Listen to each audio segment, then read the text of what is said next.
My cabinet portfolio includes environmental services. Can you not tell me what's happening? Just you. It's very crackly. You've given me a crackly number. Is this one better? Okay. My portfolio comprises environmental services, climate change, sustainability, parks and countryside. So all these things that point towards a wonderful new world. And climate change. Just in terms of the difficult parts of the budget, to get those aspects over first. We had some pretty horrible decisions to make, and we spent a lot of time working through it with the finance team. The two that had the most effect on my portfolio that I am in control of were the increased cost to the waste subscription service, to bring it more in line with neighbouring boroughs and getting rid of the free Saturday collection of green refuse that the council offered. And neither of these were taken very lightly, with the knowledge that they might increase negative behaviour. And also, no one wants to take something away from the residents after all this is their borough. But we had to balance our budget, and in the end, we were choosing between a rock and a hard place, and this is where we are. Now, I have been taking a lot of flack for the fact that we do not have a climate change line in the budget. But I'm going to tell you about the exciting work that I have the privilege of leading. At the meeting in June, Councillor Cannon, we will be unveiling our climate resilience strategy. Our strategy is coalescing around 4 key areas. Natural capital, how we will preserve and grow our green and blue infrastructure, how we start to join the dots in terms of our nature recovery networks, how we green the urban areas more, renewable energy, how do we become a more carbon neutral borough quickly, where are we more energy efficient, how do we turn the lights off when we don't need them or turn them down, how do we ensure the businesses in the borough pay the same attention to the carbon reduction as we will? Sustainable mobility, how do we become a healthier borough? How do we and where do we walk and cycle more? How do we get a low carbon transport plan? How do we have no idling zones? And a parking strategy, as Councillor Cannon referred to, that encourages low carbon behaviour. And the fourth one, circular economy. How do we waste less, use less, reuse more, and eliminate single use wherever possible from the borough? And if I could just be cheeky and say that if there are savings in that regard, I am going to ring fence them for our climate change. Having a little shake of the head from the managing director. So I'm going to do my level best to ring fence that for the climate change strategy.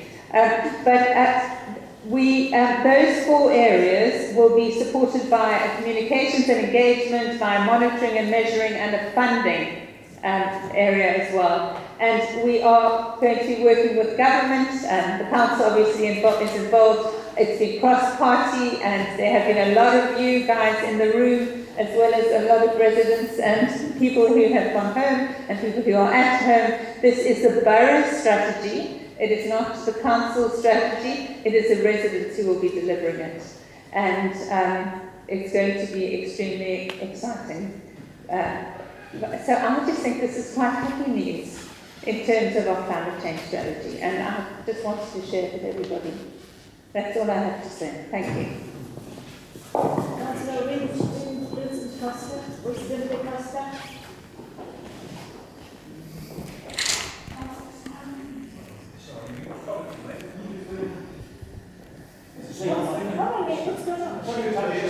The councillor is making an opinion about my appearance.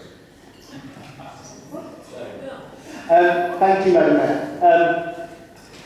Working with Councillor Simpson and others, I'm happy to say that I've managed to create 2 leading edge opportunities for this council, 2 fully funded opportunities worth £40,000, including We're going to look at the first boroughs and have climate change assemblies for our residents, and also bringing in Natural England to help us with our blue infrastructure and green infrastructure indicator, which will have some profound effects on our planning system, to say the least.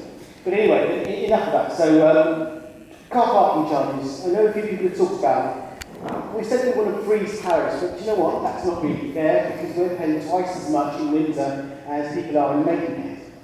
We've had a 300% increase in car parking charges when you take into account the advantage charge discount being taken away. 300% increase in 2 years. That's not fair for Windsor residents.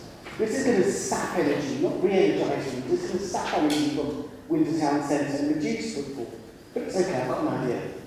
We talked about £1.5 million investment to rejuvenate Windsor and the town centre. Well, let's just take some of that money and bring back in the advantage card discount for Windsor. That will do two things. It will revitalise Windsor and allow our residents to be part of this new change. After all, we don't want Windsor Town Centre to be the preserve of the rich and the rich people only, and tourists, of course. That's one suggestion. Here's another one. Parking permits, another thing I'm really upset about, because why are we having parking permits increasing across the borough? Well, basically, it's because our ridiculously appalling, I don't have enough bad words to say, about our planning parking policy, which for years since 2003 hasn't been updated, and what it's doing is allowing new developments to come in with insufficient parking. What happens? Those parkings spill out into residential areas. Residents come to you and say, what can we do? Let's get a parking permit. But now you're asking our residents to pay for parking in front of their own house, and they may not even get parking in front of their own house. So we must look at this 2003 planning policy. It is ridiculous, absolutely ridiculous. And also we're going to look at HMOs, manage development of HMOs in our boroughs, because they are contributing as well multiple times to parking problems. And you are really offending residents with this parking policy, parking permit charges. Councillor Johnson, you talked about you wanted to maintain a low tax borough policy. And we've also talked about the fact that we've got the lowest spending per capita compared to our neighbours.